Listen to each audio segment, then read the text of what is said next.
સ્થાનિક સ્વરાજની ચૂંટણીના પરિણામનો દિવસ છે, જનાદેશને યાદ કરવાનો દિવસ છે અને એટલે જ ફરી એકવાર દુષ્યંત કુમારને યાદ કરવાનો દિવસ છે।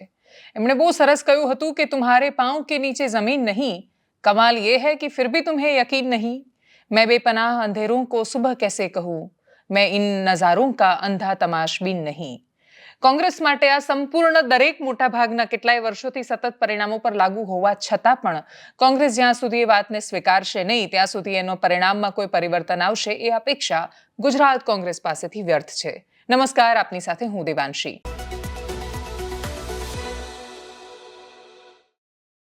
ગુજરાત રાજ્યમાં 68 નગરપાલિકાઓ, એક મહાનગરપાલિકા, બાકીની તાલુકા પંચાયતો, ઘણી બધી જગ્યાએ પેટા ચૂંટણી પરિણામો સામે છે અને 68માંથી 62 નગરપાલિકા પર ભારતીય જનતા પાર્ટીનો વિજય થયો છે।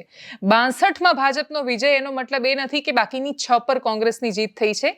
માત્ર એક નગરપાલિકા, સલાયાની નગરપાલિકા જ માત્ર એવી છે કે જ્યાં કોંગ્રેસની જીત થઈ છે, કોંગ્રેસનો વિજય થયો છે। બાકીની 5માં 2 તો સમાજવાદી પાર્ટીની પાસે નગરપાલિકાઓ ગઈ છે। ઉત્તર પ્રદેશની સાયકલ ગુજરાતમાં આવીને કોંગ્રેસની મદદથી, કોંગ્રેસનો હાથ પકડીને રાણાવાવ અને કુતિયાણામાં પૂરેપૂરું સફાઈ કરીને જાય છે। બંને નગરપાલિકા, રાણાવાવ અને કુતિયાણા, કાંધલ જાડેજા અને એમના પરિવારનો, માત્ર એમના પરિવારનો, કેમ કે આખી ચૂંટણી અને બેઠક ને વર્ચસ્વની લડાઈ એ સંપૂર્ણ એના પર કેન્દ્રિત હતી અને એ રીતે જે આખી લડાઈ અને કાંધલ જાડેજા સહિતનો વિજય થયો। ઢીલીબેન ઓડેદરા ભારતીય જનતા પાર્ટીના ઉમેદવાર, વર્ષ 1995થી આટલા વર્ષોથી એ સતત નગરપાલિકાના પ્રમુખ હતા। કુતિયાણામાં 30 વર્ષ પછી શાસનમાં પરિવર્તન આવ્યું અને એટલું મોટું પરિવર્તન આવ્યું જેની કદાચ ભારતીય જનતા પાર્ટી કે ઢીલીબેને કલ્પના નહીં કરી હોય। અંદેશો એમને હશે, દરેક વખતની કુતિયાણાની લડાઈ એમની કાંધલ જાડેજા સામે નહોતી, પણ આ વખતે એ લડાઈ, એ મુકાબલો સીધો થયો, સામસામે થયો એટલે જ પરિણામ દેખાયું। સમાજવાદી પાર્ટી ગુજરાતમાં 2 નગરપાલિકાઓ પર શાસન મેળવી શકી છે। કોંગ્રેસના અને અપક્ષના જે મત મળ્યા છે અથવા જે જીત્યા છે સભ્યો, એમાં કોઈ વધારે એટલો બધો ગેપ રહ્યો નથી અને એટલે જ કોંગ્રેસ માટે હરખા જેવા જેવી કશી જ બાબત નથી, પરંતુ છતાંય કોંગ્રેસ દરેક અંધારામાં આશા શોધી લેતી હોય છે। એ રીતે એમણે કહ્યું કે અમે જુનાગઢમાં 1 પર જીત્યા હતા અને આ વખતે 11 પર પહોંચ્યા છીએ। અમે બાવળામાં આમ ટચોટચ આવીને ઊભા છીએ। અમે લુણાવાડામાં થોડુંક કર્યું છે સારું, અમે થોડું ઘણું હારીજ ચાણસ્મામાં કર્યું છે। એમની પાસે એ વાતનો જવાબ નથી કે રાધનપુર, હારીજ, ચાણસ્મા, જાફરાબાદ, રાજુલા, ચલાલા અને બાકીની કોઈ પણ, તમે મહુધા, આટલા વર્ષો પછી પહેલીવાર કોંગ્રેસ મહુધાની નગરપાલિકા પણ હારી છે। એટલે આટલા ગજબ પરિણામો અને એવા પરિણામો કે જ્યાં ઘણી બધી નગરપાલિકાઓમાં તો એણે 0 ચેક કરવાનું છે કે 0 છે અને છતાંય કદાચ એમને એટલો ઉકળાટ, જે સામાન્ય રીતે, એટલે ખાસા વર્ષો પહેલા જ્યારે પરિણામોથી આમ સહેજ કસર રહેતી અથવા ઓછા આવતા તો એક ઉકળાટ પણ જોવા મળતો હતો। કોંગ્રેસમાં હવે એ ઉકળાટ પણ નથી જોવા મળતો। કોંગ્રેસે કદાચ આનાથી બેટર એક્સપેક્ટ જ નહોતું કર્યું। એટલે જે રીતે પ્રવક્તાઓ સાથે ચર્ચાઓ થઈ, જેટલા સંવાદો સાંભળ્યા, નેતાઓને સાંભળ્યા, એના પરથી બહુ સ્પષ્ટ છે કે કોંગ્રેસને હારવાનો એટલો ગમ જ નથી। કોંગ્રેસે આનાથી વધારે કોઈ અપેક્ષા જ નહોતી રાખી। એટલે જે પોતાના માટે અપેક્ષા ન રાખે એના માટે બીજા કોઈ કેવી રીતે અપેક્ષા રાખી શકે, એ બહુ જ મોટો પ્રશ્ન છે। કોંગ્રેસ માટે કોઈએ આટલી અપેક્ષાઓ નહોતી રાખી। આમ આદમી પાર્ટીએ પોતાનું પ્રદર્શન સ્થાનિક સ્વરાજ્યમાં જાળવીને રાખ્યું છે। 35 બેઠકો પર આમ આદમી પાર્ટીની જીત એ એમના માટે ખૂબ મોટી જીત સાબિત થઈ છે।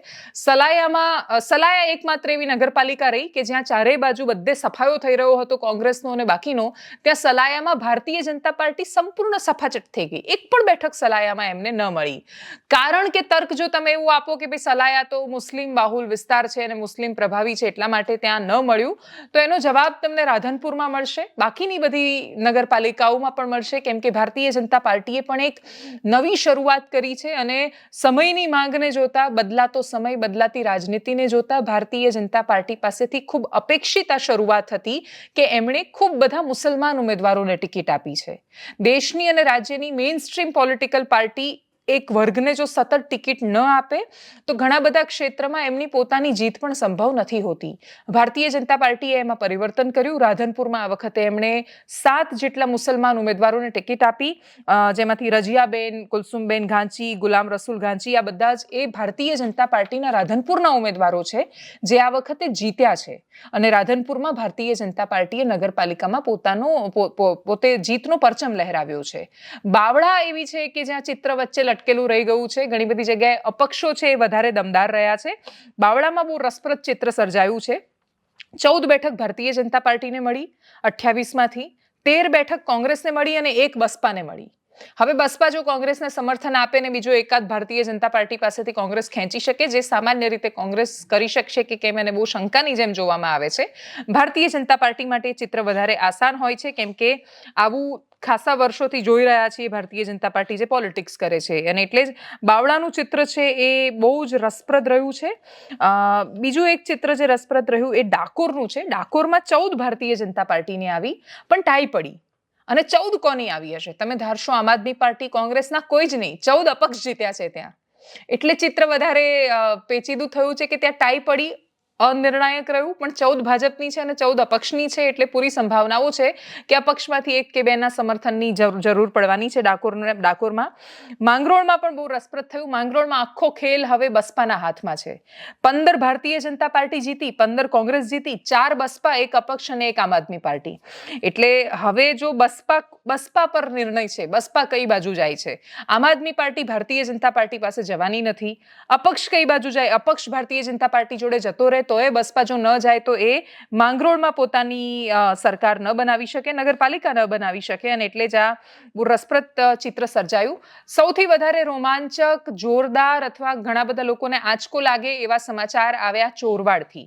ચોરવાડ નગરપાલિકામાં સિટિંગ એમએલએ ભારતીય જનતા પાર્ટીની પ્રચંડ સુનામી જે 2022માં આવી વિધાનસભાની ચૂંટણીમાં, એ સુનામીમાંથી તરીને બહાર નીકળેલા અને જીતેલા વિમલ ચુડાસમા નગરપાલિકામાં કાઉન્સિલરની ચૂંટણી હારી ગયા.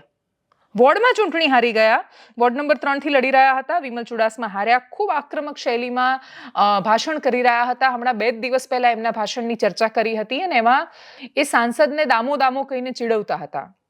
એ જે બોલી રહ્યા હતા એને ઘણા બધા લોકોએ અપમાનજનક પણ કહ્યું, અને એવું કહ્યું કે આ પ્રકારની ભાષા એમની પાસેથી અપેક્ષિત નહોતી. હવે જનતાને એનું ખોટું લાગ્યું કે કેમ એ ખબર નથી, પણ સાંસદ રાજેશ ચુડાસમા મન ભરીને નાચ્યા. હવે આ ચોરવાડ નગરપાલિકા જીતવાની ખુશી કરતા એ વધારે ધારાસભ્યની કોર્પોરેશનમાં એટલે નગરપાલિકામાં કાઉન્સિલરની એક વોર્ડની ચૂંટણી હારવાની ખુશી હોઈ શકે. જૂનાગઢથી પણ આ જ પ્રકારના સમાચાર આવ્યા. સતત 6 વખત ડેપ્યુટી મેયર રહેલા. એમના સમયમાં જ્યાં સુધી એ બધા લોકો કોંગ્રેસમાં હતા ત્યાં સુધી જૂનાગઢ મહાનગરપાલિકા એ ભારતીય જનતા પાર્ટી નહોતી જીતી શકી. ગિરીશ કોટેચા પક્ષ પલટો કરીને ભારતીય જનતા પાર્ટીમાં જોડાયા અને પછી ભાજપની મહાનગરપાલિકા બની અને પછી કન્ટિન્યુ હતી. એવા ગિરીશ કોટેચાના પુત્ર પાર્થ કોટેચા, જે આ વખતે ચૂંટણીના મેદાનમાં હતા, એ વોર્ડ નંબર 9 માંથી હારી ગયા. પાર્થ કોટેચા એ સૌથી ચર્ચાસ્પદ ચહેરો બન્યા હતા જૂનાગઢ મહાનગરપાલિકાનો, કેમ કે ગિરીશ કોટેચાના મોટા ભાગના મીડિયાના લોકોને બાકીના બધા સાથે ખૂબ સારા સંબંધો, એટલે બધા જ લોકો એમને ઓળખે, પાર્થ કોટેચાને જાણે, અને એટલે જ પાર્થ કોટેચા એક એવો ચહેરો રહ્યા કે જેમના સૌથી વધારે ઇન્ટરવ્યુઝ થયા. જૂનાગઢનો એવો બીજો ચહેરો હતા અંજલિ આહિર. અંજલિ આહિર પોતે ઇન્ફ્લુએન્સર છે, યુટ્યુબ પર બ્લોગ બનાવે છે, ઇન્સ્ટાગ્રામ પર વિડીયોઝ મૂકે છે. એમને કોંગ્રેસે ટિકિટ આપી હતી. માત્ર 21 વર્ષની એ છોકરી ચૂંટણીના મેદાનના જંગમાં એ ઉતરી હતી, અને પછી અંજલિ આહિરનું, જો કે અંજલિ આહિર પોતે પણ હારી ગયા છે, ચૂંટણીના મેદાનમાં એ ઉતર્યા હતા અને હવે એ પણ જીત તરફ નથી જઈ રહ્યા.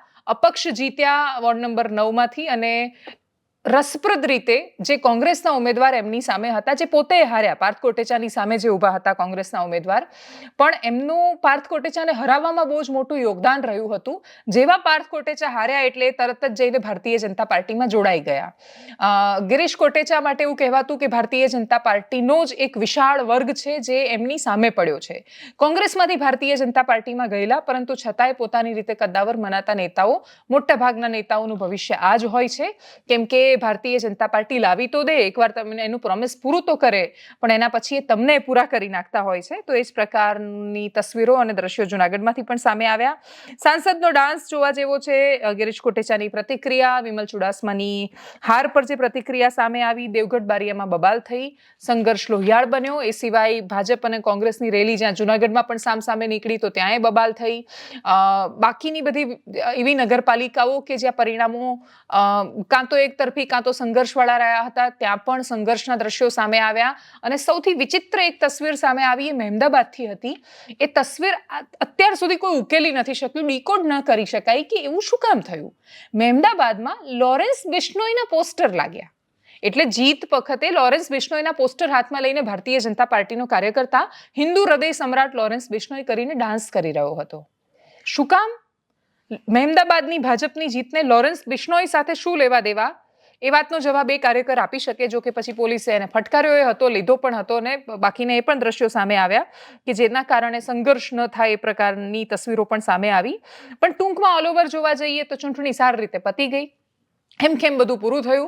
કોંગ્રેસે તો કંઈ અપેક્ષા રાખી જ નહોતી જીતવાની, એટલે વિશેષ કંઈ છે નહીં. ભારતીય જનતા પાર્ટી માટે આ વધુ એક અદ્વિતીય જીત બની. એક જોક આવ્યો હતો ગઈકાલે વોટ્સએપ પર, એ જોક મારે તમને કહેવો છે કે જે ખરેખર એવું લાગે છે કે આવું કદાચ થઈ પણ શકે, એ વાતને તમે નકારી ન શકો કે આવનારો સમય જે રીતે પરિણામો આવ્યા છે જોતા એવું લાગે છે કે ગુજરાતમાં કદાચ થોડા સમય પછી ક્લાસનો મોનિટરે ભાજપનો હશે. જે રીતે ગુજરાતનું પોલિટિક્સ એક તરફી જઈ રહ્યું છે એ જોતા તો એ સંભાવનાઓ જ દેખાઈ રહી છે. લોકતંત્રમાં વિપક્ષનું મૂલ્ય સાચવવાની કે પછી એ કોમ્પિટિશન, હેલ્ધી સ્પર્ધા રાખવાની કે ટકાવી રાખવાની જવાબદારી બહુ જ બધાની હોય છે, પણ એ માત્ર મીડિયાની કે પછી ન્યાયાલયોની નથી હોતી. એ જવાબદારી વિપક્ષે જાતે નિભાવવી પડે છે. વિપક્ષે જાતે વિપક્ષ બનવું પડે. વિપક્ષ પોતે વિપક્ષના કામ ન કરે ને પછી તમે મીડિયા પર, અદાલત પર, સામાન્ય માણસો પર, પ્રોપોગેન્ડા પર, નેરેટિવ પર, એ બધા પર જ્યારે એ ઢોળતા જાઓ ત્યારે તમે એ વાતનો જવાબ નથી આપી શકતા કે ભારતીય રાજનીતિમાં પ્રોપોગેન્ડા, નેરેટિવ, મીડિયાનો દુરુપયોગ આ બધું જ વર્ષોથી થતું આવ્યું છે. એની તીવ્રતા બદલાયા કરે છે સરકારો પ્રમાણે. આપણે એવી અપેક્ષા રાખી શકીએ કે એક હેલ્ધી એટમોસ્ફિયર હોય જ્યાં બહુ સરસ રીતે ચૂંટણી થાય, બે રાજનેતાઓ આવીને પોતપોતાના મુદ્દાઓ વિશે વાત કરે, પોતાનું વિઝન મૂકે કે 5 વર્ષમાં ભાઈ અમે જુનાગઢને અહીંયા લઈ જવા માંગીએ છીએ, બીજો માણસ કે હું આ કરીશ, અને પછી જનતા એ ડિબેટ સાંભળીને બધાને ચર્ચા કરીને પસંદ કરે. પણ એમાં આપણે સમય લાગશે, આપણે પહોંચીશું ત્યાં, પણ આપણને ત્યાં જવામાં સમય લાગશે. એ બધાની વચ્ચે રાજનીતિની કડવી વાસ્તવિકતા તો એ છે કે અહીંયા શામ, દામ, દંડ, ભેદનો ઉપયોગ થાય છે. ત્યાં તમે કાયર બનીને ના હું તો આમ નહીં કરું એમ માનીને માત્ર એટલા માટે કેમ કે તમે કરવા માટે અત્યારે સક્ષમ નથી. જો તમે કરવા માટે સક્ષમ હોત અને તમે જ્યારે સક્ષમ હતા ત્યારે તમે આ જ કર્યું છે. અને એટલે જ સત્તા પક્ષ તંત્રનો દુરુપયોગ કરે છે. માત્ર એ વાતના નેજા હેઠળ વિપક્ષ નહીં બચી શકે. સત્તા પક્ષ તંત્રનો દુરુપયોગ તો કાંધલ જાડેજાના વિસ્તારમાં એ કરે છે. સત્તા પક્ષ જો તંત્રનો દુરુપયોગ જ કરતું હોય તો એ તો સલાયામાં એ કરે છે. જ્યાં જીત થાય તો એ જીત પોતાની અને હાર થાય તો એ તંત્ર, મીડિયા, આ બધી વાતોમાંથી વિપક્ષે જાતે બહાર આવવું પડશે. વિપક્ષ બહુ બહાર આવશે એવી આશા ખબર નહીં. કોંગ્રેસના નેતાઓનો દરેક વખતે એ જવાબ હોય છે કે અમે ફિનિક્સ પક્ષીની જેમ રાખમાંથી બેઠા થઈશું. રાખ કેટલી વાર થશે કોંગ્રેસ, એનો એમની પાસે જવાબ નથી. ભારતીય જનતા પાર્ટીમાં તો CM પટેલ અને CR પાટીલ આ બંનેની જોડીએ ધૂમ મચાવી છે. 156 ને હવે 162 વિધાનસભામાં ધારાસભ્ય અને 92% બેઠક, આટલો મોટા સ્ટ્રાઇક રેટ સાથે ભારતીય જનતા પાર્ટીની નગરપાલિકામાં જીત એ એમના માટે ખૂબ મોટી સિદ્ધિ પણ છે. યશ કલગી પણ ઉમેરાઈ છે. CR પાટીલનો કાર્યકાળ લગભગ પૂરો થવાને આરે છે, એટલે કાર્યકાળ પૂરો થઈ ગયો છે, પણ નવા અધ્યક્ષની જાહેરાત નથી થઈ. આ પરિણામો આવતાની સાથે જ નવા અધ્યક્ષની જાહેરાત પણ થઈ શકે છે. બધું જ સુપેરે, બધું સરસ થઈ જાય, સુવ્યવસ્થિત થઈ જાય પછી જ નવા અધ્યક્ષ આવી શકે એવી સંભાવનાઓ છે. ગુજરાત રાજ્યને બજેટ પણ મળવાનું છે. બજેટમાં શું મળે છે એ પણ ખબર નથી, પણ નવું મંત્રીમંડળ પહેલા આવશે, મંત્રીઓ નવા ઉમેરાશે કે પછી પહેલા અધ્યક્ષ આવશે એ પણ ખબર નથી. કેમ કે આવે છે ને થાય છે એવું તો વર્ષથી ચર્ચાઓ થઈ રહી છે. આવે એટલે ખરું ને થાય એટલે ખરું, એ પ્રકારની આ પરિસ્થિતિ છે. તો CR પાટીલને જતા જતા ખૂબ મોટી સિદ્ધિ મળી છે એમના કાર્યકાળમાં, કેમ કે એ જે કાર્યકાળ રહ્યો અને એ જે પરફોર્મન્સ રહ્યું એ અત્યાર સુધી ગુજરાતના ઇતિહાસમાં ક્યારેય નથી થયું. શું કોંગ્રેસ ક્યારેય આવું નથી કરી શકતી? તો એનો જવાબ એટલે ના છે. 2015માં સ્થાનિક સ્વરાજ્યની ચૂંટણીમાં જે અત્યારે કોંગ્રેસની સ્થિતિ છે, ઓલમોસ્ટ આવી જ સ્થિતિ ભારતીય જનતા પાર્ટીની હતી. મોટા ભાગની નગરપાલિકાઓ, મહાનગરપાલિકાઓમાં સ્થાનિક સ્વરાજ્યની ચૂંટણીમાં સરપંચોને આમ તો પક્ષ ન હોય તો એ સરપંચોની ચૂંટણીમાં બધે જ કોંગ્રેસે પોતાનો પરચમ લહેરાવ્યો હતો. 2017માં જીતની ખૂબ નજીક પહોંચ્યા પછી પાછું આવ્યા સુધી 2015થી તમે 2025માં આવી જાઓ, માત્ર 10 વર્ષ, અને રાજનીતિ 10 વર્ષમાં કેટલી પલટાઈ શકે એનું આ સૌથી મોટું ઉત્કૃષ્ટ ઉદાહરણ છે. આજે પણ રાજનૈતિક વિશેષજ્ઞો માને છે કે 2017 was the best chance for Gujarat Congress, પણ છતાં એ લોકો એવું પરફોર્મ ન કરી શક્યા, એ હકીકત છે. સાંભળીએ પ્રતિક્રિયાઓને જે આવી છે. સાંસદ રાજેશ ચુડાસમાનો ડાન્સ જોઈએ. કુતિયાણાના ધારાસભ્ય કાંધલ જાડેજાને સાંભળીએ. કાના જાડેજાએ જે ઉજવણી કરી ત્યાંથી જે ઉજવણીના દ્રશ્યો સામે આવ્યા એ પણ જોઈએ. શક્તિસિંહ ગોહિલ ગુજરાત કોંગ્રેસના પ્રદેશ અધ્યક્ષને સાંભળીએ. CR પાટીલ અને મુખ્યમંત્રી ભૂપેન્દ્ર પટેલે સંયુક્ત પત્રકાર પરિષદ કરી છે આ ઉજવણીમાં, એમને પણ સાંભળીએ.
બધા પ્રજાના આશીર્વાદ છે ભાઈ. જનતા અમારી સાથે છે. હજી અમે ધાર્યા કરતા ઓછી સીટ આવી છે.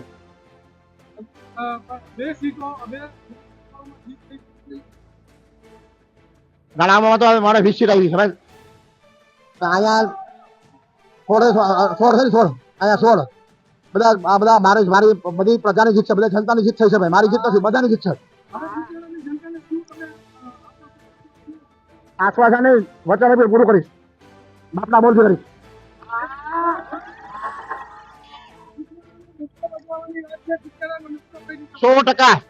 બદલાવીશ. મારે હું બોલું એ કરું છું.